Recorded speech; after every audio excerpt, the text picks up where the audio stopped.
Isso aqui é uma bomba e não é exagero. E eu pensei muito antes de fazer esse vídeo para dizer isto aqui para vocês. Eu pesquisei, eu chequei, mais até do que eu sempre faço, porque eu não queria e eu não quero e não vou exagerar em nada. Mas é a verdade, é uma bomba e eu vou provar nesse vídeo. Olha aí. E você, Petecão, por favor, não assine pedido de impeachment do Alexandre de Moraes, porque ele está garantindo a democracia. Quem deveria ter o impeachment são esses deputados e senadores que ficam tentando fazer greve para não permitir que funcione a Câmara e o Senado. Verdadeiros traidores da pátria. O Itamaraty chamou o encarregado de negócios da Embaixada dos Estados Unidos, Gabriel Escobar, para dar explicações sobre uma publicação feita ontem, com críticas ao ministro Alexandre de Moraes e ameaças a quem a embaixada chamou de aliados de Moraes. Escobar foi recebido pelo secretário interino do Itamaraty para a Europa e América do Norte, Flávio Goldman. O governo não se manifestou depois do encontro. Em uma rede social, o ministro Flávio Dino disse que monitorar a atuação de magistrados não está entre as tarefas de uma embaixada. Essa forma dele atacar Jair Bolsonaro, também o filho, isso daí ele já falou outras vezes. Agora, hoje foi uma defesa mais enfática ao ministro Alexandre de Moraes. Isso chama atenção de que forma? Chama atenção porque é completamente inapropriado, né? Falar dessa maneira do Congresso, fazer... O presidente não é parlamentar, não é militante, não é candidato, é presidente da República. Num momento em que a República brasileira está sob ataque, está vivendo, a economia vivendo um risco crucial, a institucionalidade também ameaçada, não que vá haver alguma quebra, mas sendo testada, sendo confrontada. Então, um comportamento mais sóbrio do presidente, eu sei que seria pedir demais, mas seria muito mais adequado. Como pedir para alguém, um parlamentar, no palanque, além de tudo, não assinar isso ou aquilo, não fazer isso ou aquilo, presidente Lula, esticando a corda, viu que pode tirar bom proveito político dessa situação do tarifaço. Agora, se esticar demais essa corda, ela pode arrebentar. Se as pessoas começarem a rejeitar o uso dessa situação, que é uma situação dramática, e no lugar do presidente se empenhar por resolver, não, ele faz um aproveito palanqueiro, isso está muito evidente. Viajando pelo país, agora cada hora no lugar, falando que bem entende, aos gritos, dando lição nesse ou naquele, dizendo o que esse poder pode fazer, ironizando o parlamento, porque nós estamos tratando o que aconteceu essa semana no parlamento, também é de muita seriedade, é de muita gravidade, não é motivo de piada, não é motivo de ironia, não é motivo de lacração, é motivo de um exame detido, primeiro uma condenação, um exame detido do que está acontecendo, e não aos gritos no palanque. Achei profundamente inadequado. O Brasil não está, como país, buscando um caminho do diálogo, do entendimento, do esclarecimento. O Brasil está simplesmente vendo o governo federal utilizar essa ação do governo norte-americano para tentar capitalizar politicamente. E essa é a pior resposta que se pode dar num momento como esse, especialmente porque essas bravatas, esses simbolismos, como a primeira-dama com aquele traje ali, homenagem à Palestina, né, e indiretamente homenageando o Hamas diante da situação que os Estados Unidos se encontra ao lado de Israel, enfrentando um grupo terrorista que destruiu a faixa de Gaza, destruiu o Estado palestino, matou milhares de pessoas, assim como matou milhares de israelenses. Mas o governo brasileiro faz o quê? Acenos a esses terroristas. O governo brasileiro que manda representante festejar posse de um novo ditador do Irã. Governo brasileiro que fica aí pregando o fim do dólar como moeda de referência mundial. Governo brasileiro que vem dando todas as sinalizações que vai entregar o Brasil numa bandeja com uma maçãzinha na boca para a China. Então é óbvio que vai vir resposta dos Estados Unidos. Estados Unidos, diferente do Brasil, que é esse país que fica servindo de bobo da corte internacional, Estados Unidos leva a relação internacional, o comércio internacional a sério. Ou o Brasil se enquadra ou o Brasil será atropelado. não há alternativa a essa decisão que precisa ser feita pelo governo brasileiro. É assustador a incompetência, o descaso da diplomacia e do governo brasileiro em relação às tarifas norte-americanas. Todos os estadistas, primeiros ministros, presidentes, sentaram com o governo americano e negociaram as tarifas. O Brasil foi o único país que até o momento se recusou a negociar e continua explorando a divergência política dos Estados Unidos para tentar ganhar um pouco de popularidade como defensor da soberania nacional. Mas o que afeta o bolso do brasileiro, a vida das empresas no Brasil, é justamente esta incapacidade do governo brasileiro de negociar a redução dessas tarifas. Caniato, nós esperamos aqui no Brasil perder mais de 130 bilhões de reais em exportação para os Estados Unidos. Estamos colocando em risco mais de 110 mil empregos. E pior, ainda corremos um risco dos Estados Unidos aumentarem as tarifas em relação ao Brasil por falta de habilidade negocial. Ou seja, o governo tem de parar de explorar politicamente essa disputa com os Estados Unidos e focar de maneira objetiva e pragmática na discussão com o presidente Trump para reduzirmos as tarifas. O brasileiro não pode ficar pagando a conta das bravatas políticas do presidente da República. Alguns dias atrás, Lula disse em um comício na frente de uma claque que se o Donald Trump estiver trucando, ele vai gritar 6. O que o Lula não sabia é que o Donald Trump acaba de gritar 12 com 4 zaps na mão. Eu não costumo fazer vídeos longos. Talvez esse vai ser um pouco mais longo que o normal, mas eu te peço para que você assista até o final. Você não vai se arrepender. Esta é talvez a maior bomba que o Donald Trump está jogando contra não só Lula, mas contra todo o sistema que se apoderou desse narco-estado que se transformou o Brasil. Veio uma bomba para destruir todo o sistema.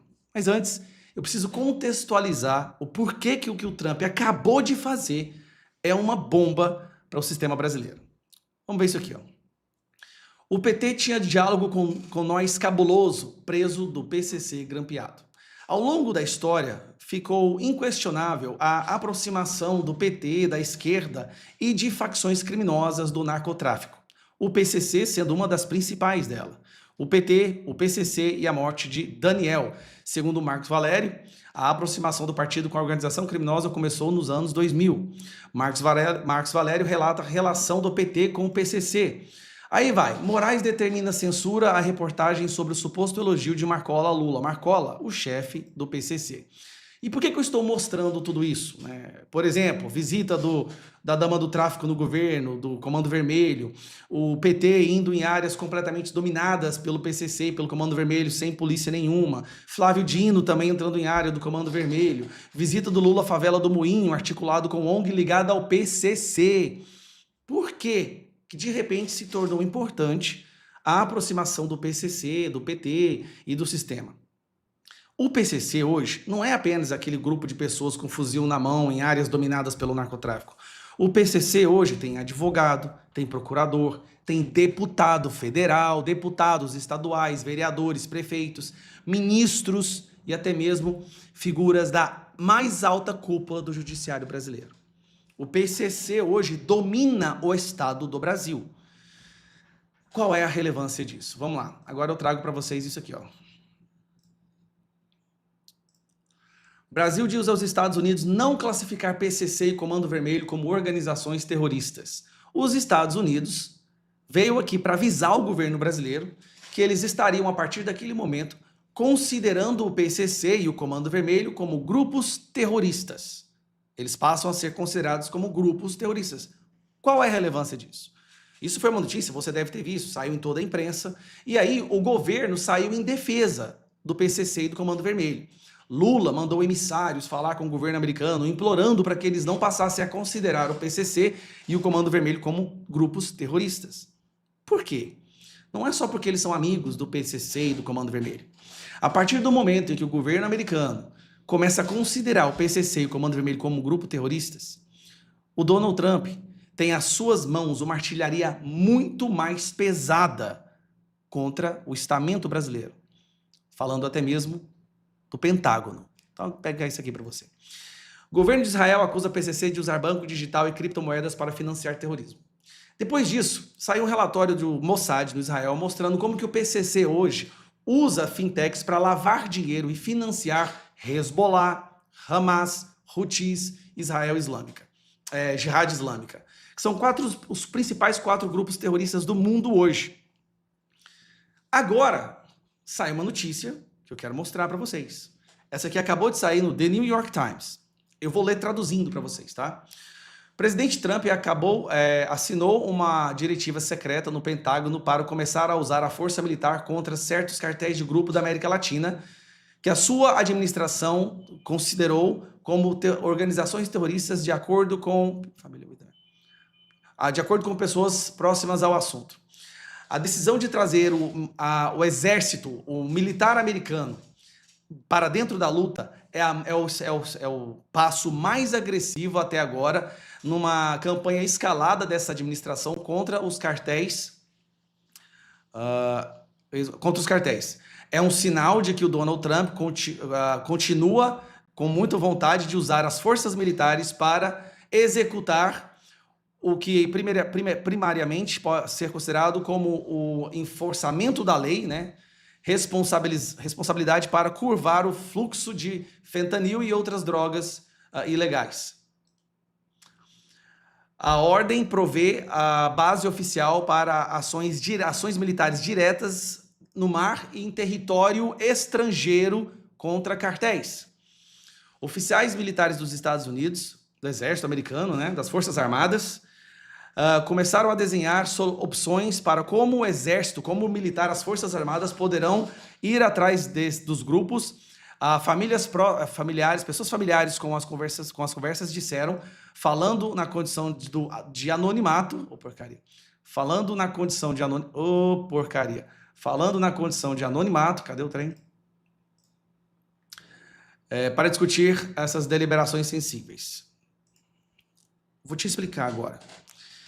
A partir do momento que o governo americano reconhece de forma oficial o PCC e o Comando Vermelho como grupo terrorista, ele pode agora tomar ações militares direcionadas contra esses grupos terroristas, tanto no mar quanto em território estrangeiro. Ele está avisando o Brasil, a partir de agora, nossas ações militares terão a possibilidade de executar operações dentro do território contra esse grupo terrorista, que é o PCC e o Comando Vermelho, que se tornou um câncer no mundo.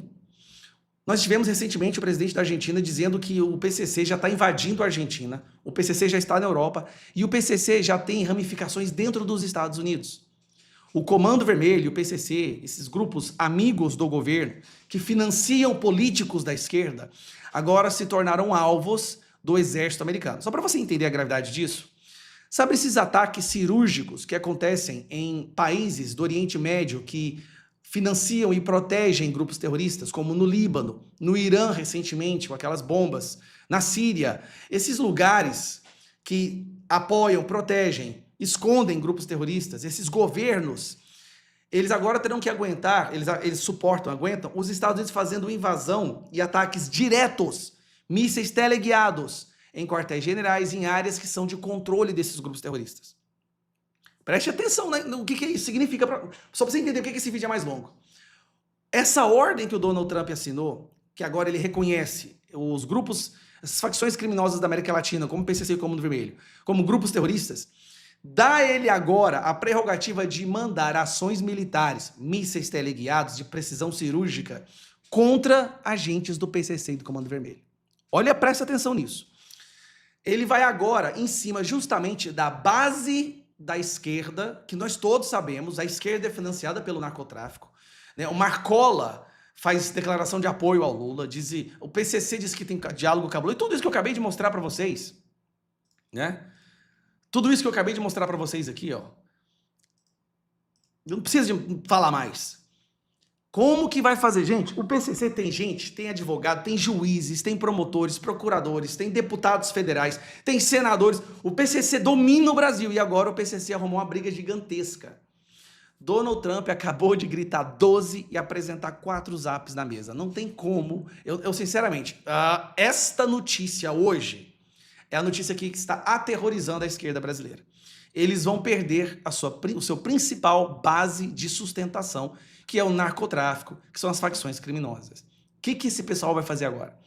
Agora nós vamos ter que virar um país igual a Líbia, onde os grupos terroristas se infiltram, se escondem e vai aos Estados Unidos e mandam drones ou ataques diretos a esses grupos terroristas, porque esse país é conhecido como um país acolhedor de grupo terrorista.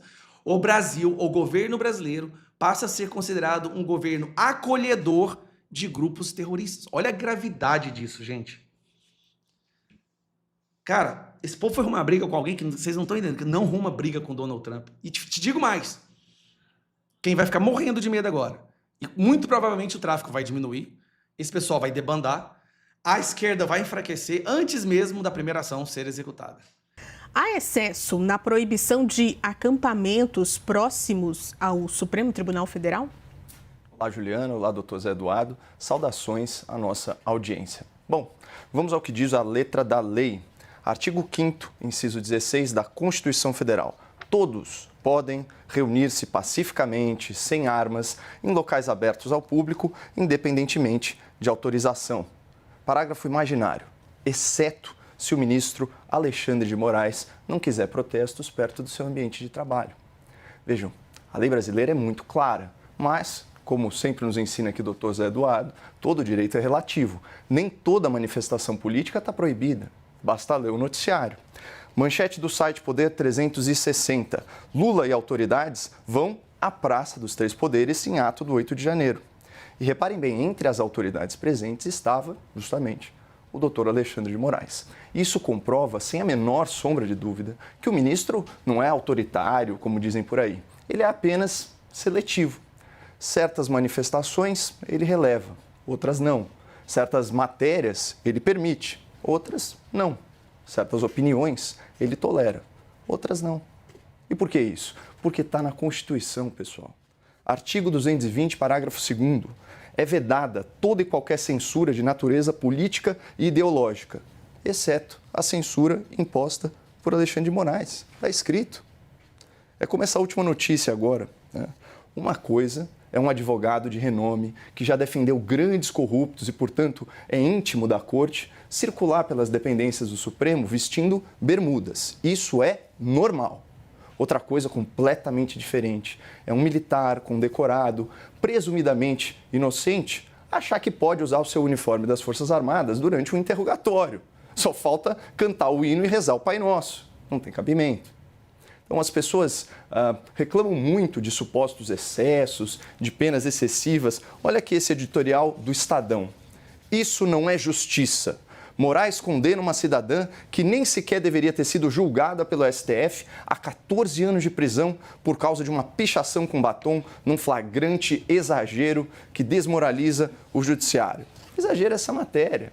Afinal de contas, a gente que conhece a lei e que conhece o Alexandre já sabe. Certas pessoas ele prende, outras não. O ministro-chefe do Gabinete de Segurança Institucional do Lula, que voluntariamente abriu as portas do palácio para aqueles manifestantes, para os vândalos do 8 de janeiro, ele não foi nem investigado. Então, mais uma vez, não dá para falar em autoritarismo, mas é uma questão de equilíbrio. Algumas pessoas foram democraticamente poupadas, outras não. Teve um rapaz que ficou encarcerado por 6 meses, incluindo 10 dias numa solitária escura. Ele foi preso e denunciado por uma viagem que ele não fez, por uma reunião da qual ele não participou, por uma minuta que ele não escreveu. E tudo isso já está provado desde o início da investigação. Mesmo assim, ele continua respondendo ao processo em prisão domiciliar, impedido de dar entrevistas, censurado nas redes sociais e proibido de ser fotografado e gravado em público. E por que isso, pessoal? Mais uma vez, porque está na lei. Mais precisamente, no artigo 397 do Código de Processo Penal. Aspas, o juiz absolverá o réu desde que provada a inexistência do fato e provado que o réu não concorreu para a infração penal. Mas tem o parágrafo único, exceto se o Alexandre de Moraes cismar com ele. E quando ele cisma, Ju, é uma tragédia. Ouvir há excesso nessa proibição de acampamento próximo ao Supremo Tribunal Federal? Boa noite. Olá, Juliana. Olá, Caio. Em primeiro lugar, nós não estamos discutindo aqui propriamente liberdade de manifestação. Ninguém proibiu a manifestação. O que se proibiu é a manifestação naquele local específico. Pode fazer a mesma manifestação em outros locais. Então, vamos colocar nos devidos lugares a questão. Segundo ponto, isso pode? Claro que pode. Aliás, é bem comum. Por quê?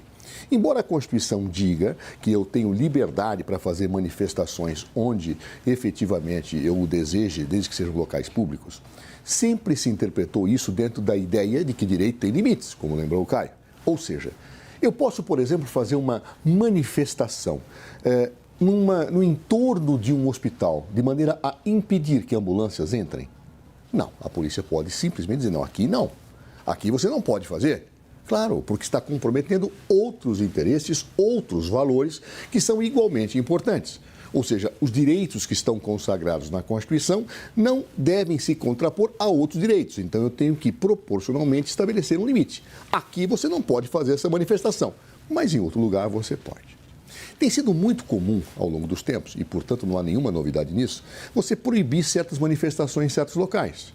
Por exemplo, eu me recordo que quando o Papa esteve no Brasil, havia um movimento que queria fechar a rua, impedindo o Papa de passar.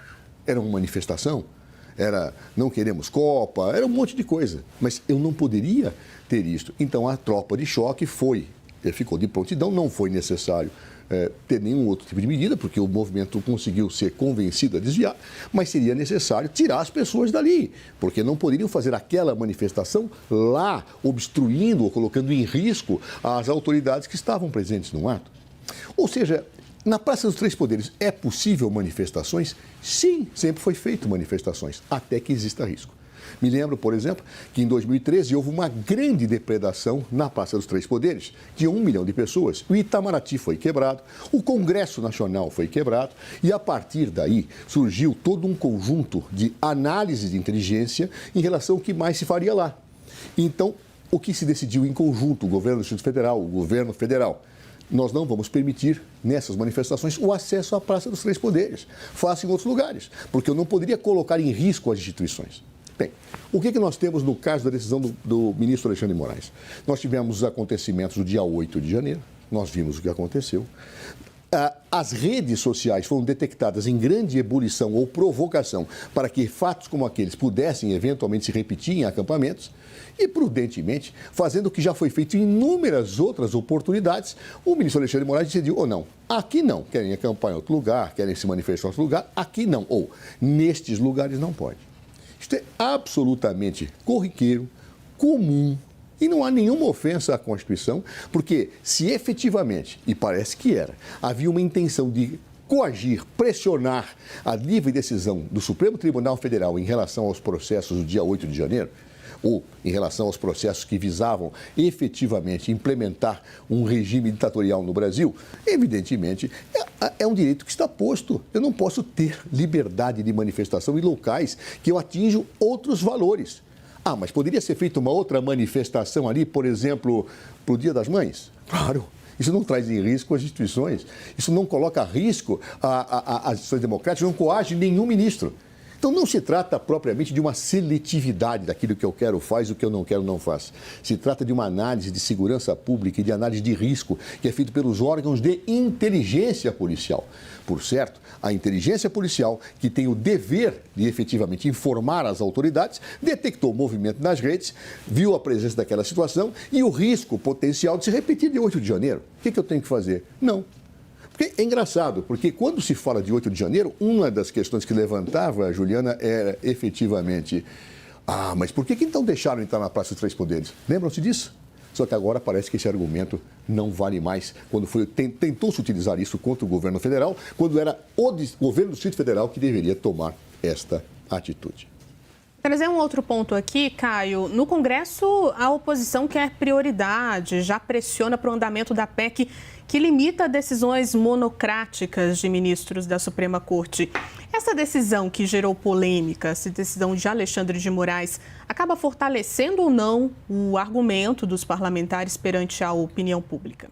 Sobremaneira. E tem um outro aspecto dessa decisão que também é inconstitucional, que foi a ameaça de prisão caso os parlamentares resistissem à ordem ilegal de saírem da Praça dos Três Poderes por se manifestarem pacificamente. Inclusive, um deles estava com um esparadrapo na boca, fazendo uma espécie de jejum de palavras.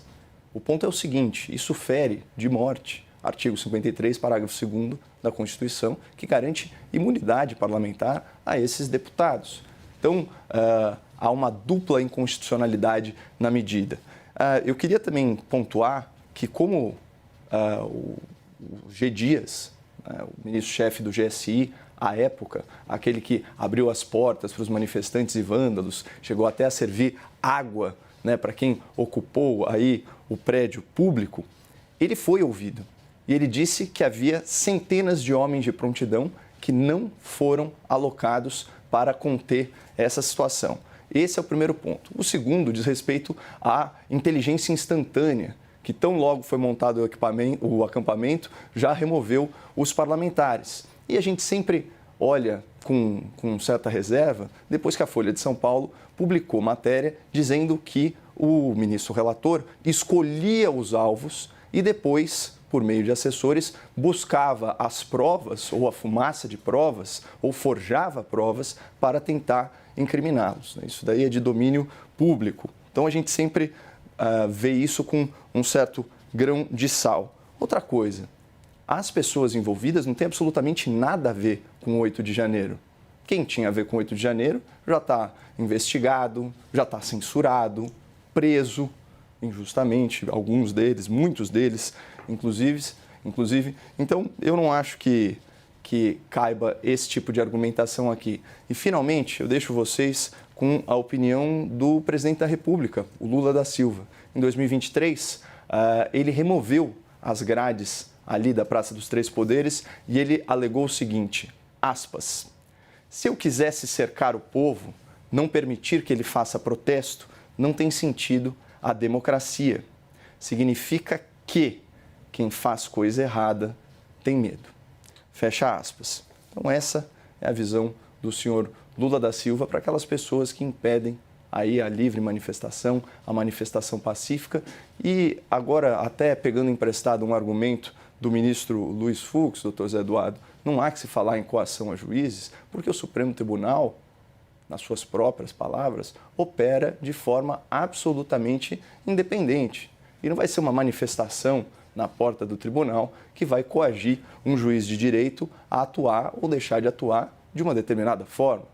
Então, esse é outro ponto. Agora, o ministro Alexandre de Moraes, ele vem colecionando uma série, são sucessivos abusos, inclusive a ponto dos maiores periódicos da imprensa nacional, finalmente abandonarem essa unanimidade, essa narrativa hegemônica e passarem a criticar mais ativamente. Ou seja, não é só a PEC que ganha força, Ju, é a ideia de impeachment do senhor Alexandre de Moraes, que tem muito apoio popular e que já está mobilizando aí a opinião pública.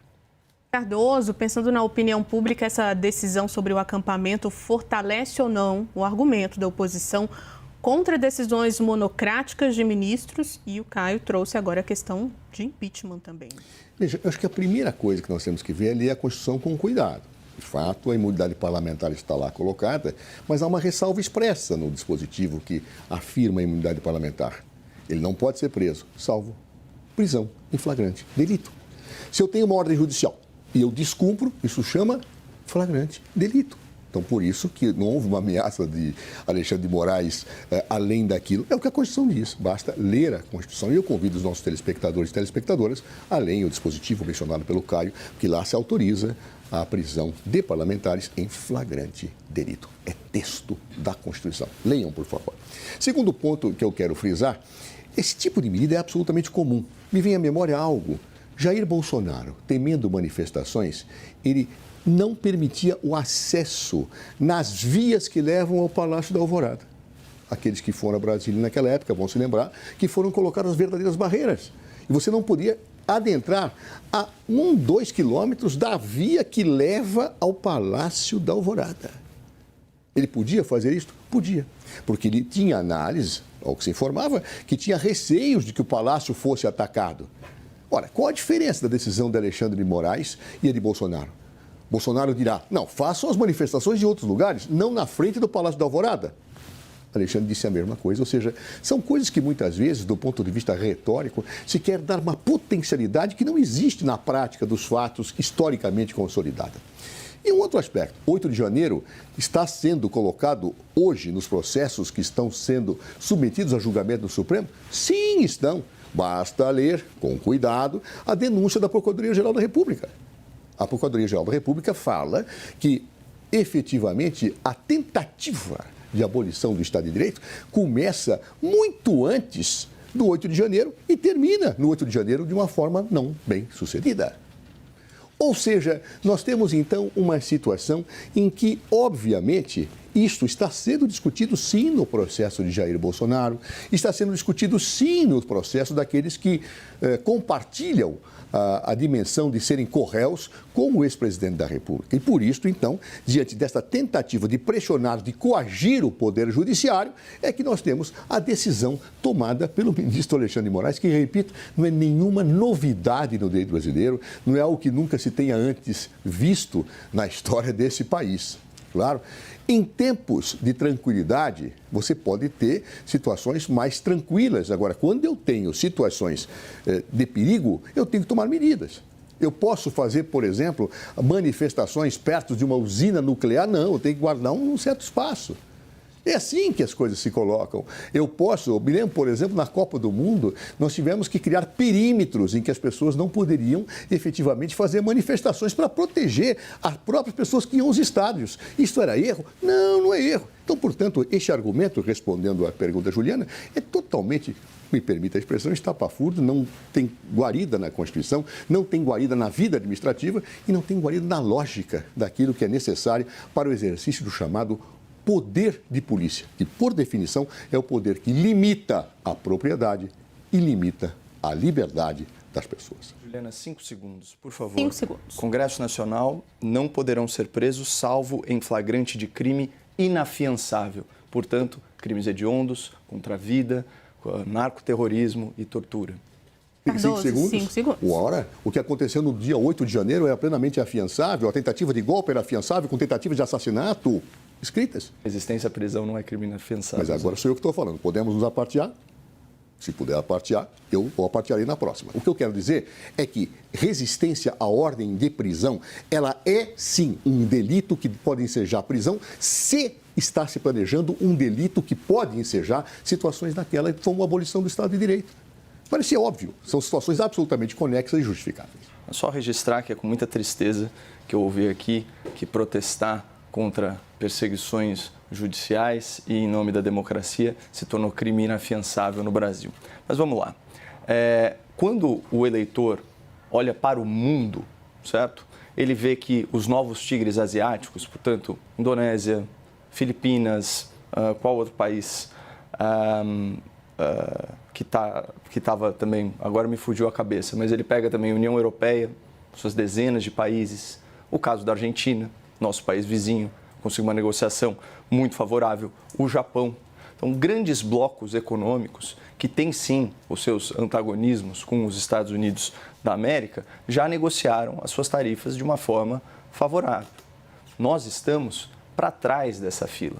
E o presidente Lula coleciona uma série de bravatas, não apenas em relação aos Estados Unidos da América, ao dólar, mas ao próprio Donald Trump. Ele se referiu a ele como uma nova forma de nazismo. Então é natural que exista uma animosidade. E o que era de se imaginar é que o presidente fosse abrir canais comerciais de diálogo.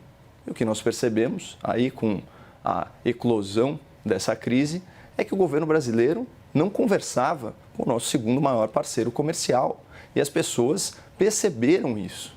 Não adianta querer botar a culpa nos Estados Unidos da América, que estão simplesmente brigando pelos seus interesses soberanos. Não é do interesse dos Estados Unidos da América que exista um país aqui no Cone Sul, uma das 10 maiores economias do mundo, atacando o dólar, dando apoio militar ou subsidiando economicamente países que estão em guerra, como Irã e Rússia, inclusive com oposição dos Estados Unidos.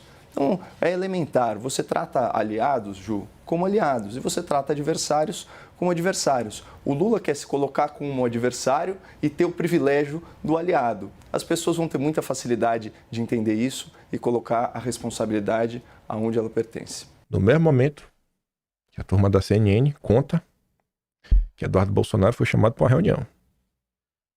Eduardo Bolsonaro e o jornalista Paulo Figueiredo foram chamados pelo governo dos Estados Unidos para mais uma rodada de reuniões presidenciais em Washington, com autoridades e auxiliares de Donald Trump. Os encontros estão marcados para quarta e quinta-feira da semana que vem. E qual que é o assunto? Eles foram chamados para atualizar a situação política, a situação jurídica aqui do Brasil. Os dois, vale lembrar, não estão participando diretamente da discussão sobre o tarifaço de 50% imposto por Donald Trump a produtos brasileiros. Mas pode ser que esse assunto entre também em pauta. Pois é, né? E eu fiquei muito feliz. Ontem, Eduardo Bolsonaro postou um vídeo onde ele faz assim, ele testa os seus comentários sobre Mike Pence. O que mostra que Eduardo, ele tá atento. Ele não só fala sobre isso, como Eduardo também postou um vídeo mais curto, onde ele fala sobre a Vaza Jato, Vaza Toga 2.0. Então, a parte 2, né? Então você vê que Eduardo, ele tá por dentro do que se passa no país. Possivelmente, né? Eduardo vai levar essas informações pra turma lá fora. E eu acho que até a questão da Vaza Toga facilita, que acho que o Schellenberger já escreveu muita coisa em inglês, né? Então já faz muito mais sentido. Você tem um jornalista americano comentando sobre o assunto. Vamos ver, né? Vamos ver. Não acho que o pessoal vai sair da reunião já batendo martelo, que a coisa não funciona assim, né, gente? Mas eu acho que talvez... Tô falando como quem tá observando de longe. Como quem tá observando de longe, pensando como funcionam reuniões. Então, se você tem coisa 2 dias, não faz sentido você chegar, ter uma reunião na quarta, começa a falar algumas coisas, sabendo que vai se encontrar também na quinta, e você já sai na quarta-feira já tem uma decisão. Eu acho que não faz sentido.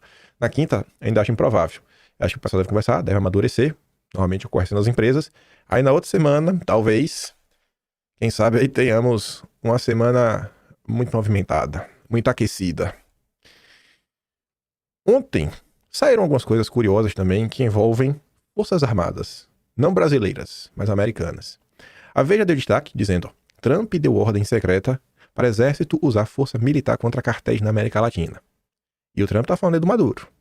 E o Trump aumentou a recompensa para quem falar onde que o Maduro tá. Aí você já vê aqui no subtítulo, ó, a decisão do Trump cria uma base oficial para a possibilidade de operações militares diretas em solo estrangeiro. Ele basicamente criou um arcabouço jurídico que permite operações que o pessoal desejar.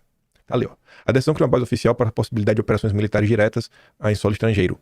Autoridades militares dos Estados Unidos, segundo o The New York Times, já começaram a elaborar opções sobre como os militares poderiam perseguir os grupos. Qualquer ação levanta questões legais, sobretudo em relação, né, a tirar a vida de cidadãos de outros países por forças americanas. Olha lá, soberania. Soberania para defender os cartéis, né? Falando de um do Brasil aí. Mas a gente pode até falar, né? Porque, segundo o valor econômico, Trump mobiliza Pentágono por contra o narcotráfico e surpreende o governo brasileiro. Não sei porque o governo brasileiro está surpreendido.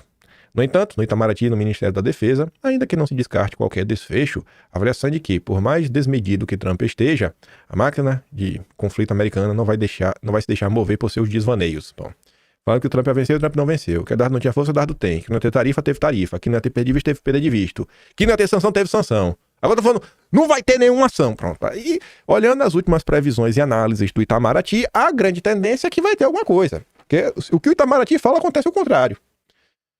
Espero que não, né? O mercado financeiro não deveria minimizar a ordem do Trump, pois a medida certa ao ir além do campo militar. Essa mesma ordem do Trump e essas movimentações que vêm sendo feitas, lembre que, inclusive, vieram representantes dos Estados Unidos ao Brasil, conversar com a ministra da Defesa e tudo mais, sobre a questão de como lidar com o PCC. Ainda está falando sobre isso. Ao classificar cartéis como organizações que tocam o terror, os Estados Unidos elevam o nível de exigência para qualquer operação ligada a setores sensíveis, mesmo no mercado formal. Isso pode alcançar bancos, fundos, exportadores, cadeias logísticas, com algum grau de exposição a fluxos suspeitos. Pode significar triagem mais rigorosa, cruzamento de dados com listas de sanção, bloqueios preventivos e exigência de auditorias e rastreabilidade. Vou pegar esse final, que dá para entender muito bem. Exigência de auditorias e rastreabilidade. Pensa o seguinte: o governo americano via esses grupos como simplesmente criminosos. Agora vê realmente como organizações que tocam o terror. Aí o que é que ele pensa? Olha, o Brasil, antigamente, quando alguém, sei lá, comprava ou vendia algum produto, quando saía lá do Porto de Santos, a gente dizia só algumas notas fiscais. Agora, além dessas notas fiscais, a gente vai querer uma certa espécie de due diligence. O cara vai ter que provar que a mercadoria que ele está vendendo veio de determinado lugar que é legal. Pensa naquela lei europeia que o agro brasileiro tem que provar que a carne não está vindo de áreas desmatadas. Então, isso pode acontecer. O que, querendo ou não, já começa a encarecer, né, toda a cadeia logística e no final do dia o próprio mercado brasileiro fica menos competitivo, porque fica mais caro para você exportar, fora a questão das tarifas. Então, a partir do momento que você começa a apontar que determinados países possuem organizações que atuam à revelia da lei e que precisa pegar duro com eles, todo o arcabouço, né, de leis e tratos e coisas entre um país e outro pode começar a ficar, né, muito mais rigoroso. E, por exemplo, estou falando da turma do mercado, né, eles não deveriam achar que isso é brincadeira. É uma pressão legítima sobre a rede econômica que dá suporte a essas organizações. A própria imprensa brasileira comentou, acho que agora, nesse mês de agosto, se não foi no final do mês de julho, quanto dinheiro do PCC, por exemplo, foi movimentado por fintechs. PCC e Comando Vermelho. Aí você pode aumentar, né, a rigorosidade desse dinheiro, o rigor. O efeito menos óbvio está na cadeia de suporte. Portos, terminais e operadores logísticos associados a rotas de maior risco podem ter seguros e fretes reprecificados ou negados. Além disso, fundos e seguradoras estrangeiras podem redesenhar carteiras para evitar setores sujeitos a maior escrutínio, provocando saída silenciosa de capital sem que haja uma única sanção formal. Não tem nenhum tipo de sanção no Brasil nem nada, nenhuma punição. Mas você começa a fazer um escrutínio tão grande que começa a ficar caro demais e o setor deixa de ser vantajoso, o pessoal começa a tirar o dinheiro. Mas a Faria Lima olha para tudo que se passa no Brasil como uma simples questão comercial que você não pode deixar a questão política, né, impregnar. Indústria do café avalia triangular exportação com outros países para vender aos Estados Unidos, para tentar correr, né, por fora da questão da tarifa. Infelizmente, para a indústria do café é mais fácil montar contratos e operações para escapar da sobretaxa de 50% do que encarar o problema real. O Brasil passou a ser visto como uma jurisdição tóxica por causa da crise institucional. O empresariado brasileiro, em vez de tentar resolver a questão do país, não, vai montar uma mega operação. Isso pode até garantir vendas no curto prazo, mas não muda a leitura de risco lá fora. Pelo contrário, reforça a impressão de que o país prefere inventar atalhos comerciais em vez de resolver o que tirou a confiança dos parceiros. Caso o setor privado não admita que instabilidade política e insegurança jurídica pesam no custo de acesso a mercados estratégicos, vai continuar gastando tempo e dinheiro para contornar um problema que só cresce. Enfim, vamos ver o que essa semana, né, nos aguarda. Possivelmente, né? Mas eu não sei, porque em julho saiu a notícia falando que o ideal era não comentar muito dos pormenores, mas sempre acaba tendo uma fofoquinha, né? O que a gente pode esperar dessa reunião que deve ter quarta e quinta-feira de Eduardo e Paulo Figueiredo com os americanos. Mas vamos lá. Gente, ontem começaram a sair mais algumas notícias, mais ou menos assim. Aqui não fala da anistia, fala apenas da questão do foro privilegiado. E a Globo, André Sadi, foi lá atrás dos bastidores e fala o seguinte: Mota vai abraçar acordo costurado com Lira para mudança de foro privilegiado, dizem aliados. E a anistia? O início do acordo vai cumprir, e o acordo total? Não sei. Aí o Hugo Mota esteve na CNN ontem e andou falando assim umas coisas que são curiosas. Não acho que vale a pena encher o coração de esperança nem nada. Mas você vê, ó, a CNN, Hugo diz que sentimento é que penas do 8 de janeiro são exageradas. O presidente da Câmara disse que não tem ambiente para anistiar crimes graves, como planejamento para tirar a vida das autoridades. Tá. A Era diz, ele acha que as penas são exageradas e a casa não tem ambiente para anistiar crimes graves. Não tem por que o presidente da casa, né? Não tem por que, porque o presidente da casa é fraco. Por outro lado também, ele estava lá conversando e falou o seguinte, né? Veja a chamada da CNN. Ataque de 8 de janeiro não foi feito de forma organizada. Foi baderna. E ele vai dar essa pergunta quando a jornalista faz questão de reforçar. Para você, foi golpe? Preciso ter temperança, serenidade, equilíbrio, para que essas questões elas possam ser construídas da melhor maneira possível, respeitando a maioria da casa, dialogando com o próprio Senado. Temos também procurado dialogar com o próprio Supremo Tribunal Federal. Eu tenho tido uma boa relação com os ministros, que respeito, que entendo também o momento que o Supremo está vivendo. O que aconteceu no 8 de janeiro não foi simples, foi um ataque às instituições do nosso país. Não estou aqui defendendo o que aconteceu no 8 de janeiro, longe de mim. Foi uma tentativa de golpe, presidente? Eu vejo, Tainá, como um ataque às instituições do nosso país. Não acho que foi feito de forma organizada, mas foi uma grande baderna. As instituições foram atacadas, foram destruídas, e isso não pode se repetir. Esse é o sentimento que eu vejo dentro da casa. Como também tenho dialogado com o Poder Executivo. né, mantendo essa equidistância, essa independência, mas tenho também uma boa relação com os ministros do governo, com o próprio presidente Lula, e seguirá dessa forma o nosso comportamento, sempre apostando no diálogo como a melhor forma de resolver aqueles problemas que até poucos acreditam que o diálogo resolve, como foi o caso dessa semana. Poucos apostavam que daria certo aquela nossa construção política, e ao final eu penso que aconteceu da melhor forma possível, com os trabalhos sendo retomados, sem precisar agredir, ferir nenhum parlamentar ou nenhum daqueles que participaram do movimento que aconteceu. Esse não é engraçado, né? Nossa articulação, a gente resolveu tudo. Ele não participou da reunião. Que coisa, né? Você vê que esse cara, ele realmente tem um ego meio elevado. Ele faz meio questão de falar que foi ele, mas não foi ele, né? Beleza. E é bem sabonete, né? Ele deixa assim no ponto que, ó, não foi golpe, mas também não sei. Enfim, melhor falar isso do que falar que foi golpe. Aí o Lauro Jardim, ontem, logo cedo, postou também que não tem como Hugo Mota não botar anistia para votar este mês. Aí ele fala que no entendimento desses líderes, Mota não poderá ser contrário ao que desejam os líderes dos partidos que formam a maioria da casa. Esses líderes são do PL, da Federação União Brasil PP, mas não só. Não só, a imprensa tinha comentado, né, que, por exemplo, o próprio PSD do Kassab, que teria apoiado o Antônio Brito, teria dado a palavra. Diz um deputado influente do PL. A anistia não morreu. Já temos mais de 300 votos para aprovar uma anistia ampla, geral e restrita. Já temos a maioria.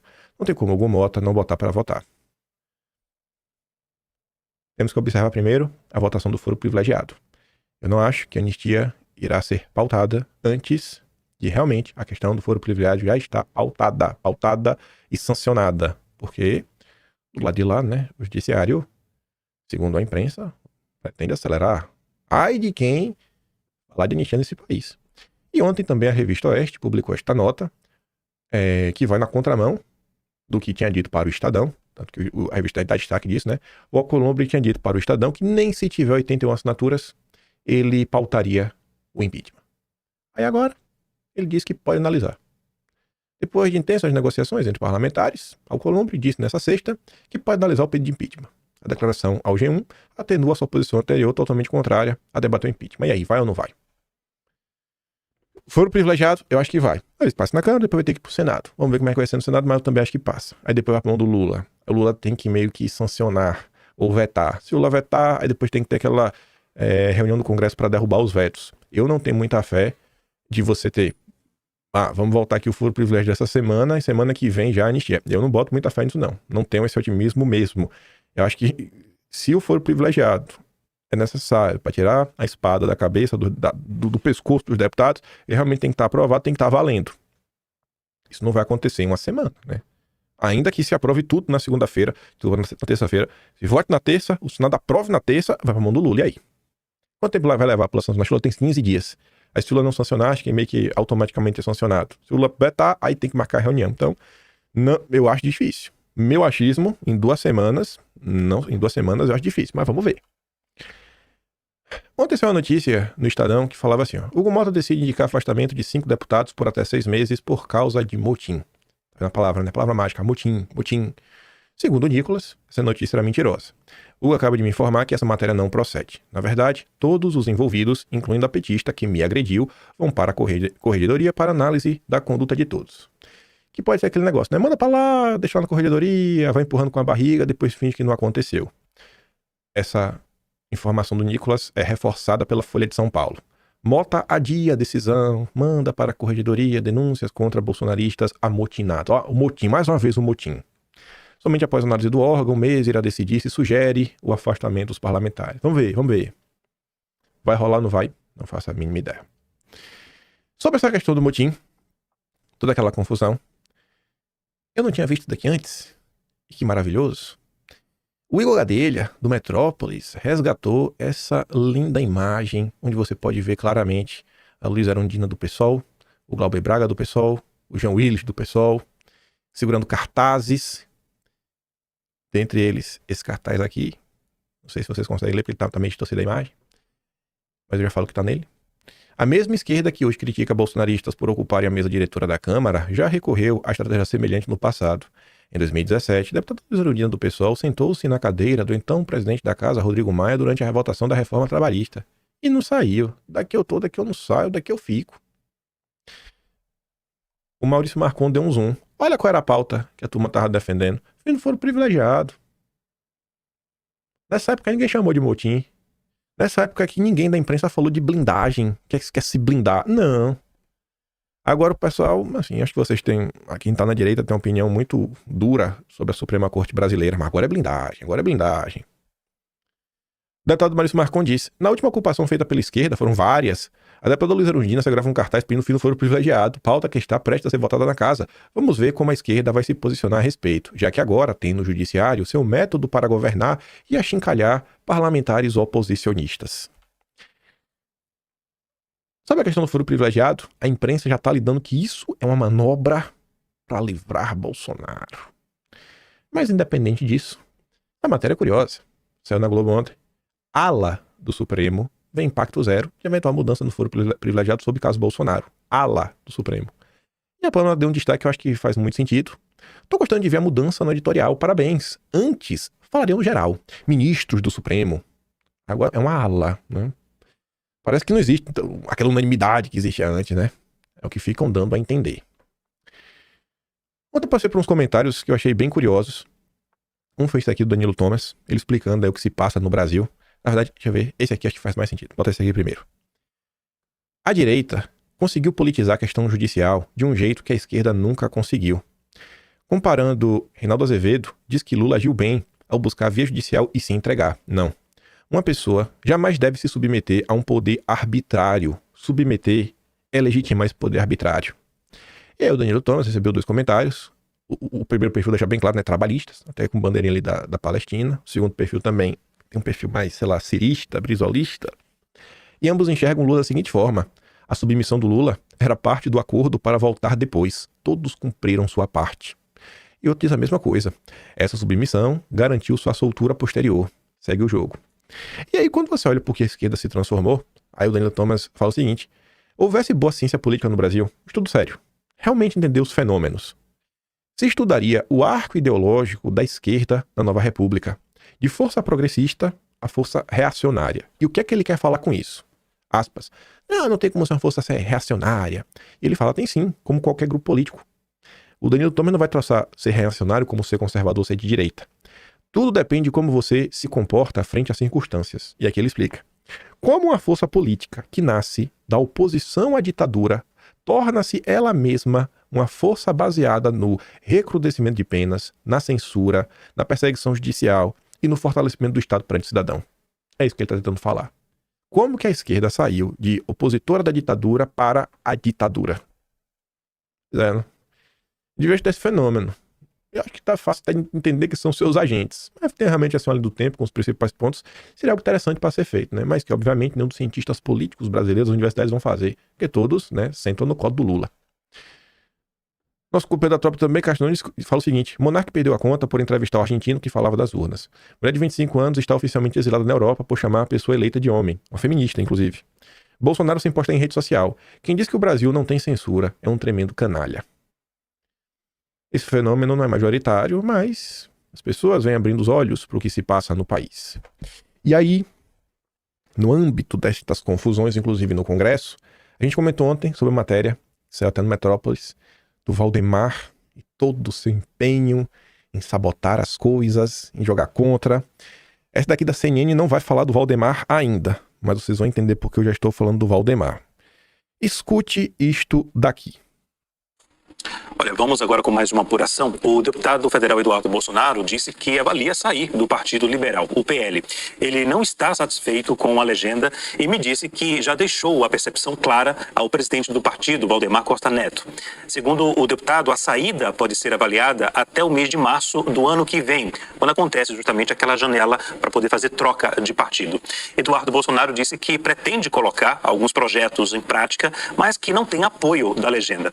Um desses projetos é um incentivo a brasileiros que vivem fora do Brasil a tirarem o título de eleitor. Eduardo está nos Estados Unidos desde março e não tem data definida para retornar ao Brasil. A CNN entrou em contato com Valdemar Costa Neto, presidente do Partido Liberal, e aguarda uma resposta. Será que é verdade? Gente, ó, o Léo, esse belo rapaz de olhos azuis. Vou ter que falar pra você ver esse cara aqui, ó. Tá ruim, eu mando lá no Telegram. O vídeo de ontem do Polon que eu falei que ia mandar no Telegram, eu só mandei de madrugada. Nas últimas horas aí, então me perdoe mesmo. Me passei. Minha família tá aqui, né? Eu terminei de fazer o vídeo, fui lá falar com eles, aí esqueci. Me perdoe, perdão meu. Mas eu mandei lá o vídeo do Polon. Corra lá e assista.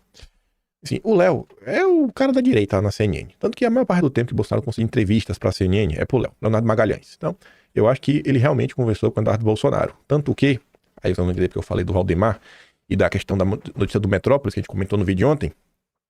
Eduardo Bolsonaro, que deu entrevista para a Bela Megali, anteontem. Eduardo Bolsonaro se irrita com Valdemar e consolida plano de deixar o PL. Saiu mais um portal. Eu gostei dessa nota. E até já vocês vão entender porque eu gostei. Eduardo consolidou seu plano de deixar o PL até 2026. E mais, o deputado federal pretende estimular a saída de parlamentares bolsonaristas da sigla para outras legendas e esvaziar o partido. O motivo central é insatisfação com o Valdemar Costa Neto. O último episódio dá descontentamento em relação com a paralisação da Câmara e do Senado pela bancada bolsonarista. Chegou a Eduardo a informação que Valdemar era contra a medida. O site Metrópolis, a gente comentou isso ontem, publicou uma reportagem destacando que Valdemar não concordou com a estratégia de impedir o funcionamento das duas casas. Aliados, Eduardo faz a leitura de que Valdemar faz jogo duplo com a família Bolsonaro, com gestos públicos a favor, mas nos bastidores, trabalhando contra eles. A avaliação do filho do ex-presidente é que Valdemar tem interesse em ver Bolsonaro fraco e até preso. Por quê? Porque aí Bolsonaro ficaria muito mais dependente do PL e ficaria muito mais difícil tomar decisões independentes. Isso daqui talvez seja a parte mais importante de toda a matéria. Eu não gostei dessa matéria porque Eduardo vai sair do PL, não vai sair. Mas, gente, é o que eu falo pra vocês. Se coloque como ser humano na posição de Bolsonaro. Cara, por mais forte que você seja, é difícil você não ficar suscetível a algum tipo de pressão. É todo mundo falando que tu vai se lascar, que tu vai se dar mal, que tu tem que fazer alguma coisa, que tu não pode errar, que você tem que escolher o candidato certo, que se você não escolher o candidato certo, o Lula vai vencer e mais do que tu vai ficar preso para sempre, que tu pode até morrer na prisão. Tu já pensou que é dormir e acordar com uma enxurrada de gente falando isso? E quando são pessoas diferentes, é que tu começa a ficar na dúvida aí. Será que essas... Porque até todo mundo também tá ao redor, todo mundo fica preocupado. Quando tua mãe tá doente, quando teu pai tá doente, tu fica 100% frio calculista? Ou tu começa a ficar preocupado? Aquela coisa que, se fosse contigo, tu respirava 2 vezes antes de pensar em comprar, mas dentro da situação fala, cara, não, compra aí, vai, compra aí, porque meu pai... É assim que acontece. Então, eu não acho que Eduardo tá errado ao pensar isso, não. Pro PL, pro Valdemar, quanto mais emparedado o Bolsonaro tiver, quanto menos margem de manobra Bolsonaro tiver, melhor pro Valdemar. Que aí tudo ele pode ficar fazendo terror psicológico, né? Ah, Bolsonaro, e vai lá e tentar influenciar no rumo das coisas. E aí a matéria continua. Essa parte aí, essa aqui foi a que eu mais gostei, né? Aquela mais importante, mas essa que eu mais gostei. Eduardo tem acompanhado os passos de Valdemar, assim como de quem? Dudu da Lima, aliado de primeira hora do Manda-Chuva, o miserável, o sabotador oficial da República. Eduardo atribui à dupla parte do material contra ele que foi disseminado nas redes sociais. Fora o que é pautado na própria imprensa, né? Aliados de Bolsonaro, todas aquelas notas, né? Gente, aquelas notas criticando Eduardo, né? Em torno do PL, cúpula do PL, lideranças do PL. Quem é que pauta a imprensa? Duda Lima conseguiu descolar pra ele. Quando ele quer, ele leva Valdemar da Globo News. Quando ele quer, ele mesmo é entrevistado na CNN. Quando ele quer, ele mesmo é entrevistado no Roda Viva. Por que o Duda Lima não faz isso pela direita? Pelos parlamentares do PL? Porque não quer. Porque a única coisa que o Valdemar e o Duda Lima querem dos bolsonaristas são os votos. E acabou. Esse é o Duda Lima. Ele botou a coleirinha no Valdemar. Outro pessoal até fez um meme disso, adorei. Aliás, de Valdemar afirmam que apareceu no Congresso de uma forma de atuação que o presidente do partido está acostumado. Mas alegam que ele respeitou a decisão da bancada e depois elogiou a atuação publicamente. É filho bonito, todo mundo quer ser o pai, né, Valdemar? Ao ler a notícia, Valdemar relatou a assessores, não chegou nada aqui. Quanta bobagem, referindo-se às queixas de Eduardo. Chegou nada. Nenhuma queixa, Valdemar. Eita, Valdemar que tá mentiroso, hein? Esse Valdemar é mentiroso demais, meu Deus do céu. Mas vamos lá. Vamos falar de tretas e confusões. Não é nem pra colocar isso aqui. Esqueci totalmente. Isso aqui era pra estar no tema mais à frente. Mas, já que já tá aqui, sequência de eventos. Sai nota que Bolsonaro pode não apoiar Tarcísio e o governo Trump chama Eduardo Bolsonaro para a rodada de reuniões em Washington, a fim de atualizar a situação política e jurídica do Brasil. Parece que o recado de Trump é claro. Quer Bolsonaro elegível. Seria isso? Que era pra estar lá atrás, né? Enfim, mas vamos lá. Eu evito. Tinha tanto assunto pra gente comentar, mas tem horas que não dá pra entrar nas tretinhas. Ainda mais quando são tretinhas requentadas.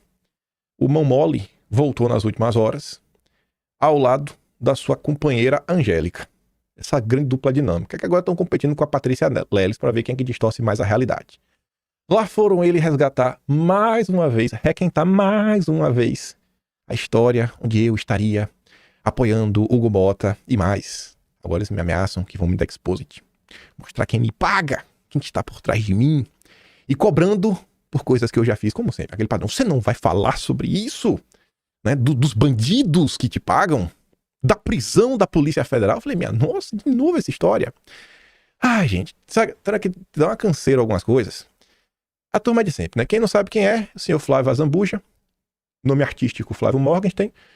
Pelo que me consta, trabalhava na Oeste, não sei se está mais, não acompanha a Revista Oeste, sei que ele é apenas um vassalo do Jairo Leal, que é o dono verdadeiro da Revista Oeste, que é a editora Abril, e a senhorita Angélica, pela Schmidt, está lá no Poder 360. Mesma narrativa enchendo o saco, como sempre. Pra vocês entenderem a canseira que é isso. Em março de 2025, tá até no Atlas.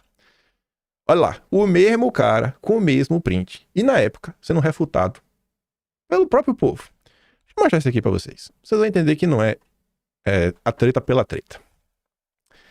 Ai, Jesus, viu? Que canseira. Cadê? Começa aqui. Olha lá. Não adianta reclamar do Gumota se você não cobra jornalista. Que só faltou comparar Marco Aurélio, Thomas Jefferson e Platão. Tá falando de mim. É jornalista entre aspas. Aí o Du falava, 21 de março. Vocês são a prova que esta geração vive na fantasia e se recusa a encarar a realidade. Ninguém elogiou o Gumota. O voto nele foi para conseguir espaço parlamentar. Sem o PL, né, ele já estava eleito. Mas as crianças histéricas não querem aceitar a realidade. Mimados. Aí, olha essa postagem. O mais importante, olha a data. 11 de fevereiro. Já tinha 10 dias, gente. A eleição foi 1º de fevereiro. Já tinha passado a eleição. O que é que tinha acontecido naquele momento para eu escrever? Eu quero olhar para o Brasil em 2040 e falar, Hugo Mota foi uma presidente da Câmara que esse país já teve. Num momento tão sensível, ele olhou para a dor de diversas famílias e lutou com empenho para nenhum brasileiro sofrer penas desproporcionais. Entre para a história. Um desejo, né? Por que eu tuitava isso? Aí o cara respondia, nossa, Flávio, você é um erudito, mas errou miseravelmente na interpretação desse texto. Ele não elogiou o Mota, ele está torcendo, tem esperança que ele faça algo em favor da anistia. Mas por rancor e para atacar, você está deixando de lado sua maior competência e intelectualidade. Eu acho que vocês superestimam, gente, pessoas na direita que dizem que leem livros. A pessoa cita 2, 3, você, olha essa grande mente. Grande mente pelo quê, senhor? Ai, meu Deus, velho. Aí lá, ó. Fato é fato e você vive na mentira, por ser lobotomizado por propaganda todo dia. Vai lá, fica assistindo o print e se achar informado. Só nunca questione os interesses por trás. Sempre os interesses. Quem me paga? Quem me financia, hein? Mas me prometeram que agora vai. Ah, um extra, né? Isso que eu já falei certa vez, repito. O Flávio Azambuja, certa vez falando comigo, não por telefone, né? Conversando. Falou que eu seria processado. Ele saiu espalhando nos diversos grupos de WhatsApp da direita que eu falei que mulheres são cadelas. O grande comentarista da Revista Oeste. Vocês acham isso bacana, gente? Você acha que isso aí é assim, na luta de boxe, você acha que esse é um soco normal, é um jab ou é um golpe baixo? Você acha que é justo esse tipo de luta? Mas é o que a direita faz contra mim. Mas eu não posso reclamar, né? Porque senão eu divido a direita. Eu tô até agora esperando esse processo que eu ia tomar, viu? Tô até agora esperando. O mão mole tá demais. Aí o Du falou, irmão, se quer fazer uma denúncia contra o Kim, tudo bem, irmão. Traz argumento aí, prova, né? Fala aí quais são esses interesses por trás. Mas nesse print que você compartilhou, ele não elogiou o Mota, e você sabe disso. Se você não apresentar provas e ficar atacando e espantalho, tá parecendo perseguição, né? E melindre. Já que você é cego, faça-me um favor também e não me enxergue. Beleza. Aí só pra vocês verem na época, né? Do que será que se tratava, velho? O meu tweet na época. Ó, você vê aqui a postagem, né? 21 de março, vou até atualizar. Quem sabe faz ao vivo, atualiza aí, deixa eu tentar carregar, pronto, carregou. Aqui tá a postagem do Du, né? Rebatendo ele. Aí na época, ó, a desonestidade intelectual é uma estratégia da esquerda. Alunos do Olavo aprenderam bem a lição, colocando na prática. Quando o ser humano se considera tão inteligente que se torna um imbecil, não é elogio de admiração, seu energúmeno, é um incentivo, apelar para que o cara reflita. Deixa eu ver. Não é muito difícil separar um elogio de um desejo de boa gestão. Olha isso, ó. Eu nem sou fã do Kim, nem assisto ele diariamente, mas PQP, bicho. É por conta de desonestidade assim e de gente como você que eu fico do lado dele. Esse comentário aqui do Eduardo é exatamente o que me motivou a fazer aquele tweet. Olha a data da postagem, cara. Até eu parabenizei o Hugo Mota, depois dele dizer que não houve golpe. Dias antes, o Hugo Mota deu entrevista para uma rádio, falando que o Rio de Janeiro não foi golpe. É apenas uma postagem reforçando. Tá entendendo? E agora a turma requentou. Requentou. Quem requentou foi a Angélica. A Angélica veio requentar. A Angélica tá demais. Ela não superou o fato que eu mostrei que ela não entende o básico de como funcionam as comissões, né, no Brasil e na Câmara. Mas vamos voltar. Curiosamente, a Angélica e o Flávio Morgenstern boletam juntos na Bright Minds. R$3.000 o curso, pra você ficar super inteligente. Você quer ficar inteligente como eles, mentes brilhantes, R$3.000. Né? Não sei quanto, não tem interesse oculto aqui. Eles são mentes brilhantes, eu não. Né? Aqui é coisa que você vê de junho, que o pessoal comenta nas redes sociais, né? É curioso, todo mundo que me critica por mesma coisa, tá todo mundo boletando. E eu aqui, né, recebendo dinheiro da Rússia, do Dugin, do Arthur. Manter esse print na mente, né? Dias atrás, vocês veem, eu não posso falar do Partido Novo, né? Não posso falar do Deltinha, que a turma entra em campo. E eu acho isso muito curioso. Você vê, ó, eu falava, se Daniela Lima gritar fora Lula e defender o Deltinha, já o Partido Novo arruma um bico pra ela nas mídias de direita. Porque é isso que acontece hoje em dia. As mídias de direita estão de joelhos pro Partido Novo. É muito fácil de prestar atenção nisso daí. É só ver quem vai, sabe? Os parlamentares, convidados, são filiados ou não, como eles abordam esse assunto. Quem tem olho já percebeu há muito tempo. Aí o cara tá ali, né? Meu Deus, que retardado monomaníaco. Deve ser muito orgânico ter um comportamento desses. Pois é, eu não posso falar do Partido Novo. Aí a amiga dela trouxe ontem essa grande denúncia. O cagão do Kim Paninho me bloqueou. Bloqueei dias atrás, quando você começou a fazer postagens que eu sou pago por pessoas, que o Carlos Bolsonaro me paga. Eu não quero conversa com uma pessoa dessa, porque se tem uma coisa que eu deixo em vídeo bem claro, é que eu só tenho um critério, um único critério para eu poder conversar com uma pessoa ou não. Se a pessoa defende perseguição, a pessoa nunca será minha amiga, nunca terei relacionamento. É isso, cara. É muito simples. Essa é a tese do gabinete do ódio. Tá? É o Carlos Bolsonaro que me paga, é o Arthur que me paga, são forças escusas que me pagam, quem é que me paga? Aí ela coloca aqui, né, o Arthur, uma matéria que saiu na época na Globo, o cagão bloqueou, mas quem tiver acesso, por favor, pergunta se ele já fez dossiê sobre esse caso da Postales, especialmente sobre Gilmar Mendes, dossiê sobre gente morta é fácil, quero ver ter colhões pra falar de quem é vivo. Bom, tem vários dossiês sobre o Deltan Dallagnol, o Sérgio Moro, o pessoal do judiciário que você mama, Angélica. Aí vem o grande juiz Marcelo Bretas, da Lava Jato. Conheço a fundo esse caso. Talvez por isso o jovem Kim se refere a mim com alguma aspereza, enfim, ossos do ofício. E o Arthur entra em campo. O alvo aqui, ó, o bandido do Arthur. Oi, Bretas. Será um prazer, irmão, ter você nesse debate. Embora Arthur chamou balão. E aí? Independente de eu, será que eu já fiz ou não dossiê sobre isso, Arthur se colocou à disposição. Falou que, inclusive, a Paula Schmidt pode levar o Bretas. E aí? Será que eles têm medo de questionar o bandido? Tá lá o grande juiz Bretas. Vai enfiar o dedo na cara. Ele que conhece tão bem esse caso. Vai lá, Bretas. Você conhece a fundo o caso, desmascarem o Arthur para o Brasil. Ele já se colocou à disposição. Aí, veja só, Felipe Trielli, lá do Quinto. Paula, Arthur se prontificou a contar a história da perseguição que o levou à prisão. E sobre a qual ele já falou publicamente algumas vezes, no próprio Quinto Elemento e no podcast Café Brasil, com Luciano Pires. É como você pega uma matéria do Guilherme Amado sobre o Felipe Martins como prova do crime. Não sei se você lembra, mas quando falamos sobre isso pessoalmente, eu falei pra você aqui na cozinha do estúdio, porque não sei se vocês sabem, né? A Paula Schmidt já participou de entrevistas no Quinto Elemento, já entrevistou o Arthur, né? Já teve outros eventos com ele, mas acho que ela não sabia que o Arthur era bandido, né? Ela descobriu que o Arthur era bandido nas últimas horas. Eu falei pra você aqui na cozinha que o Arthur daria uma entrevista exclusiva e com toda a liberdade de perguntar o que você quisesse. Ele mesmo me confirmou isso. Mas você prefere ouvir difamadores. Vindo de você, isso foi uma baita decepção. O ódio ao Kim te cegou. Pior é que eu sei de onde essas acusações partem. Do grupo do churrasqueiro, onde o Mão Mole tá lá. É do mesmo lugar de sempre. Ala intergaláctica da direita. Mais uma vez insisto, faça a sua investigação, ao invés de dar ouvidos a invejosos e difamadores. E o Arthur reforça, a hora que ela quiser. Que ela quer fazer na Revista Oeste, chama aí. Do Poder 360. Qualquer lugar, irmão. A bancada que ela quiser. Vamos ver se tem jornalismo nisso. Tá aí. Aos meus grandes difamadores, a pessoa se colocou na pista, não fugiu da sabatina de vocês, falou qualquer pergunta, leve o Bretas, leve o Deltan também junto, vê se o cara é bandido. Não vai fazer dossiê sobre isso. Parece que sou eu ali, né?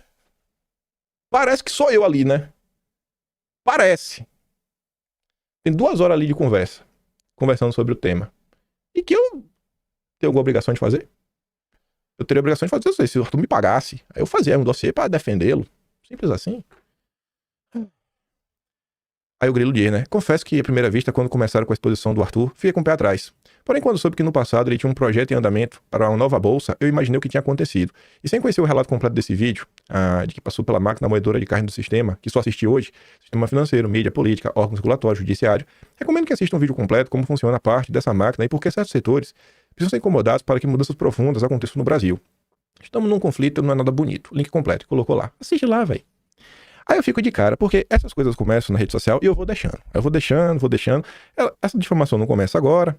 Ela foi até no Ricardo Feltrin, mês passado, até um mês. Passou os últimos 15 minutos difamando, mandaram na época. Eu falei, não, velho, deixa lá. Fica até quieto.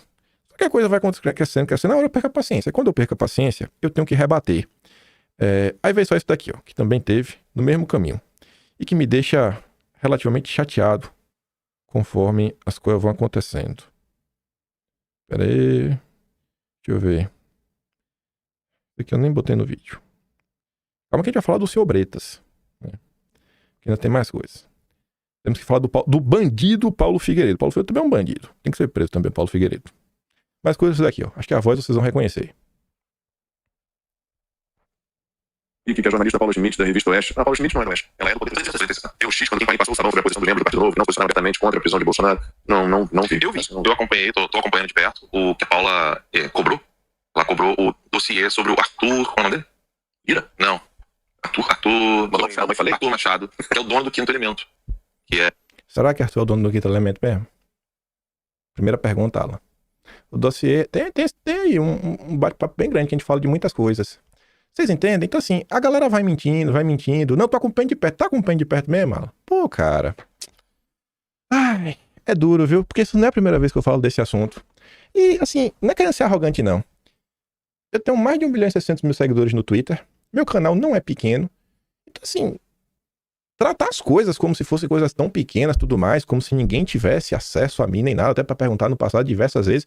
E algumas pessoas, eu mesmo já tinha falado, cara, assiste esse vídeo aí, velho. Conheça um pouco da história, conheça algumas coisas que já aconteceram no passado.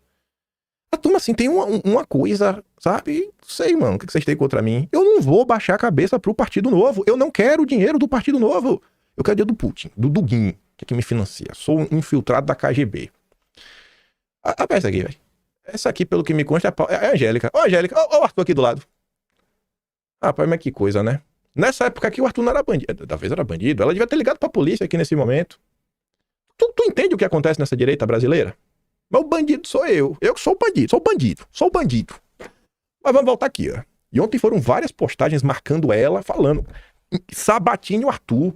Leve o Deltan. Leve o Sérgio Moro. Leve o Ble. Todo mundo aí da Lava Jato que é pra desmascarar ele de vez. Aí eu fiquei assim, né? Talvez seja por isso que o Kim se refere a mim com alguma aspereza. Bom, aí eu fui olhar, né, o que eu já falei aí do seu Bretas. E aí eu encontrei duas postagens minhas. Coloquei assim, talvez eu já tenha falado mais sobre ele. Mas comentários que eu deixei no vídeo, no perfil do Bretas, um agora de 8 de julho e outro de 14 de julho. Eu falei, e aí, Bretas, vai vir como candidato pelo Novo? Aí incomodou, né? Eita, eu perguntei se ia ser candidato, revelei o plano, não podia, né? E depois eu falei, irmão, e o que fala do depoimento forjado, hein, Bretas? Queria muito ouvi-lo sobre seus amigos. Esse caso aí que todo mundo varre para debaixo do tapete. Esse caso aí é nível Vaza-Toga 3.0. É Vaza-Toga 4.0. Modo Super Saiyajin. Ninguém fala desse caso, cara. É surreal como a direita, a capacho do Partido Novo, varre isso para debaixo do tapete. É surreal. Surreal, né? Será que é porque essa Érica Amarena, que leva lá no governo Bolsonaro, lá do COAF e outras confusões? Boa pergunta, né? Mas eu falo do Bretas. A gente fala também do Arthur dessas tretas e da direita brasileira. 3 de junho desse ano agora. Bretas já foi o maioral do Rio, mandava e desmandava. Agia à margem da lei e achava que estava acima dela. Todos os jornais levantavam a sua bola. Hoje está aí escanteado. O fim do Alexandre de Moraes será muito pior. Aí o Paulo Figueiredo compartilhava. CNJ decide punir Bretas com aposentadoria compulsória e tudo mais. Lembrando que o Paulo Figueiredo também foi preso, né? É um bandido igual Arthur. Aí a Lívia Viegas disse, Bretas poderia ser um belo senador. Aí o Paulo Figueiredo, meu Deus, o Brasil tá lascado. E eu compartilho da opinião do Paulo Figueiredo. Aí vejam só isso aqui. Vejam como são as coisas, né? 2 pesos e 2 medidas. Você só é perseguido neste país se você apoia o Partido Novo. Se não, você é bandido. Se você tá do lado do Novo, você é do bem. Se você tá contra o Partido Novo, você é do mal. Escute aqui o Paulo Figueiredo falando sobre o caso dele, de quando ele foi preso. O hotel teve um bolo enorme. Chegou em 2016, o Trump foi eleito presidente. E não teve rombo enorme nenhum. O que aconteceu foi que, no meio do caminho, o Ministério Público, do doutor Marcelo Bretas, na época era o juiz do caso, o Ministério Público do Rio de Janeiro, os bandidos do Ministério Público Federal do Rio de Janeiro e o bandido Marcelo Bretas, juiz do Rio de Janeiro, decidiram congelar os ativos do empreendimento. E com isso, sem as contas bancárias podendo operar, o empreendimento simplesmente não conseguia funcionar. Passaram-se anos, todo mundo descobriu que o Marcelo Bretas era um bandido, ele acabou sendo... Se eu sou áspero a falar do Marcelo Bretas, o Paulo Figueiredo, que chama ele de bandido, é o quê? Meu Deus do céu! Marcelo Bretas, eu discordo dele, viu, Marcelo? Acho que você é um homem... Eu nunca chamei disso. Eu só quero saber os seus planos para as eleições de 2026. Retirado da posição de juiz e agora está sendo retirado da OAB, mas os danos causados por ele ao empreendimento nunca foram plenamente recuperados, porque você imagina, você não consegue pagar os credores, porque suas contas bancárias estão bloqueadas, você não consegue fazer investimento, na época tiveram dificuldade de fechar uma nova bandeira, e essa é uma história importante que seja passada limpa agora. Aí calma, aí vem a parte 2. Para depois, qual foi o resultado? Depois decidiram pelo trancamento da ação penal. Só para explicar para vocês o que é trancamento. Trancamento foi a mesma coisa que fizeram na ação do Arthur. Da ação penal. Trancamento da ação penal é quando a justiça decide que você sequer deveria ter sido acusado. Não havia elementos para a ação penal ser levada adiante, não deveria ter sido acusado. É mais do que ser inocentado. Não é que avaliaram e chegaram à conclusão que eu era inocente. Chegaram à conclusão que não havia elementos mínimos para me acusar. Porque o próprio delator, na época, disse, não, Paulo Figueiredo realmente não lidava com isso, Paulo Figueiredo só lidava com o Trump. Eu passei 2 anos tendo que me apresentar no consulado brasileiro de Miami, e é por isso que é impossível o Alexandre de Moraes dizer que eu estou em local incerto e não sabido. Afinal, diante da Justiça Federal Brasileira, eu me apresentei durante 2 anos, trimestralmente, religiosamente no consulado brasileiro de Miami. Fiquei impedido de viajar internacionalmente, sofri todas essas coisas para no final a Justiça Brasileira virar e falar assim, foi mal aí, cara. Foi mal aí, cara. O mesmo caso do Arthur. Ainda tomaram a empresa dele. A empresa do Arthur era tão ruim, que quem comprou foi um fundo soberano, né? O Mubadala, que é uma nova bolsa de valores no Brasil. A gente já comentou sobre isso em janeiro. Aí, só para responder algumas coisas que foram abertas, né? Não, é um maníaco, né, do contra o Partido Novo. Não posso falar dos chefes do Flávio Morgan, tem uma Zambuja, né? O Deltan. Aí você vê, velho, como são as coisas. Olha isso aqui, velho. 16 de janeiro de 2020. O Moro nem tinha saído do governo.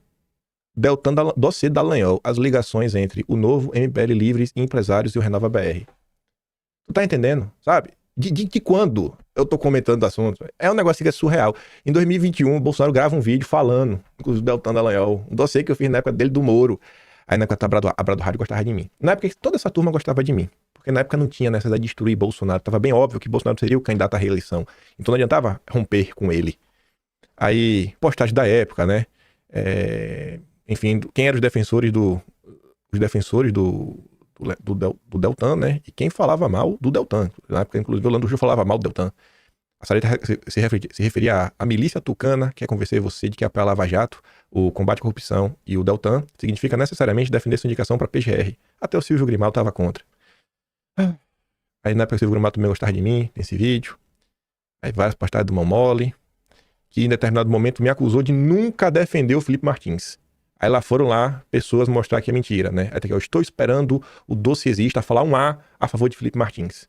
Aí o pessoal mostrou links de vídeos meus falando do Felipe Martins, prints, deu falando do Felipe Martins. Aí eu fui lembrando em vídeo dos Atlas. Todos esses Atlas têm capítulos dedicados ao Felipe Martins. E o Atlas de março de 2024, eu uso a matéria dele para defender o Felipe Martins. Você não vai falar um A do Felipe Martins? Cara, eu falei vários As. Até a tua matéria do Felipe Martins eu usei. Enfim, aí o Arthur, isso em janeiro de 25, ele comentava sobre a empresa dele, que recebeu inclusive uma carta do Congresso americano recomendando a empresa como um bom ativo de investimento, né? Mas é surreal, velho. Por quê? Porque como não reza a cartilha, não presta. Como não reza a cartilha, não presta. Aí eu fazia depois o quê? Era o Canguru e o Velho Testamento. Eu mostrava a opinião de pessoas na época do Velho Testamento. O que Constantino pensava de mim, o que Weintraub pensava de mim, né? Uma postagem que ele fez que ele apagou. Não foi, Constantino? Ah, Jesus. Aí a Renata Barreto passando vergonha. Esse debate aqui é humilhante, que ela passa lá com Elia Jabor, não sabe a mínima ideia quem era o Hamilton, falou que é no musical dele. Aí compartilha mais uma vez a questão do Arthur. Aí quando alguém tenta falar, cara, fala assim, irmão, isso é barca furada, véio, a história não é bem assim. Não, a história é furada. A história é furada. Quem não reza a cartilha liberal é bandido. O Kim Paim é bandido. O Arthur é bandido. O Quinto Elemento é bandido. Todo mundo é bandido, pô. Todo mundo é bandido. Todo mundo é bandido. Bom, só eles. Sabe? Ai, é de doer, meu velho. É de doer. É de doer. Aqui, porque eu dei um RT, foi lá da Chilique. Pois é. Constantino me ataca, inventa coisa tipo isso daqui, ó. Sujeito passa o dia detonando conservadores e liberais, recusa-se a omitir uma só crítica ao Alexandre o Supremo. Vibra com a vitória da Alcolumbre. Eu vibrei. Aí o cara tá aqui, ó. É a agenda do dono dele. Pronto. É difamação atrás de difamação, mas eu registrei pra posteridade, pra lembrar. Lá atrás, as difamações, né? Cadê? Eu tenho um meme lindo aqui que fizeram. Olha eu sendo enrabado. Estou sendo enrabado pelo centrão de duas cabeças. Pronto. Tá vendo, né, como são as coisas, né? E aí de mim que eu não posso rebater, não. Tenho que ficar calado. Aí esse dia foi muito louco. Fui atacado por ir no Brasil Grande, pelo Rodolfo Loreto. Aí eu falei, irmão, vai lá ouvir o que eu falei. O que é que eu falei lá? Deixa eu ver se eu botei aqui. Eu coloquei. Esse recorde aqui, eu tô defendendo o Terça Livre. Foi fundado pelo Rodolfo Loreto. O cara nem parou pra ver o que eu tava falando, porque ele achou que eu tava falando. Eu não podia participar disso aqui, não. Ah, Jesus, velho. É de doer. Aí eu acabei ganhando até Não, esse aqui foi de janeiro? Não, esse outro aqui foi de fevereiro. Fevereiro de 2025, foi mal. Eu acabei até ganhando o iBash aí, no meio dessa confusão. Enfim, né? Me perdoe aí. A gente podia estar comentando de outros assuntos, mas é tanta gente falando tanta coisa que vez eu tenho que rebater, né? Passa a semana toda apanhando, tirar um diazinho pra gente rebater uma galera, né? Prometo não voltar. Dá mais uns 2 meses aí, deixar eles me batendo por 2 meses. 2 meses apanhando, aí eu volto. Falo um vídeo de novo. Eu não posso, tenho que apanhar calado. Ah, meu Deus do céu, velho. Não vou apoiar o Partido Novo. Não adianta. Já tentaram de tudo. Já botaram pra eu ter uma funicol com o Christian Lobauer, que tá presidindo o Partido Novo de São Paulo. Vou ler 1000 coisas. Já viu o Girão me ligar mais de uma vez, Godu. Vai passar 3 horas no telefone, de falar. Não vai, velho. Mas não vai. Não adianta. Não adianta. Sabe? Ai. E é isso, velho. E o canal? Não dá nada, não dá porcaria nenhuma. Somente um clickbait no início, pra todo mundo ficar assim, aí, isso aí, vai continuar aqui, dia sim, dia também. Vocês querem brigar, velho? Eu gosto de brigar, então a gente briga também. Brigamos. Não... Tem uma coisa, que sem querer ser arrogante também, algumas pessoas até já me falaram isso também, assim, de reconhecer. Querendo ou não, gente, o meu canal, aos trancos e barrancos, eu não cheguei aqui sozinho, óbvio. Até quem aparece em vídeo me ajudou a chegar aqui, me apresentando coisas, me ajudando, né? Seja postagens que eu vou trazendo, que eu vou lendo, que eu acho relevante. Poxa, coisas que eu vejo, vou trazendo, que, pô, isso aqui é bacana. Mas se a pessoa não fizesse, eu não tinha talvez material pra falar em vídeo. Mas o meu canal, assim, eu crio ele, aí o Lilo Vlog compartilha o vídeo. O primeiro vídeo que foi sobre política, foi o 4º vídeo desse canal. Aí eu chego a quase 1000 seguidores. Esse pra mim foi o compartilhamento mais importante de todos. Se o Lilo não tivesse compartilhado já no primeiro dia ali, primeiro vídeo, primeira tentativa, eu não sei se eu teria continuado. Aí o canal foi crescendo devagarinho, chegou em 1000 e pouco. O ClickTime compartilhou, o Mário Fagundes me descobriu. Virou meu amigo, o Mário Fagundes, na época tinha um canal de 40 mil inscritos. A gente começou a fazer umas coisinhas e o canal foi crescendo. E de lá pra cá, cara, não teve apoio de nenhuma grande mídia, nenhum grande nome. Foi, sabe assim, crescimento constante. Olha, 8 mil, 10 mil, coisa. Quando cheguei em 20 mil, teve meu primeiro cancelamento. Na época era o Fernando Melo, do Conexão em Política. Falou 1000 coisas. No dia do meu aniversário, eu bati 20 mil, ele me cancelou, aí caiu por 19 e pouco. Naquela época eu olhava números. Hoje eu não olho mais, porque me dá ansiedade. Aí depois foi crescendo, paulatinamente, lá no mês de janeiro, fevereiro, março. Aí quando cheguei em abril, chega mais ou menos a 100 mil seguidores.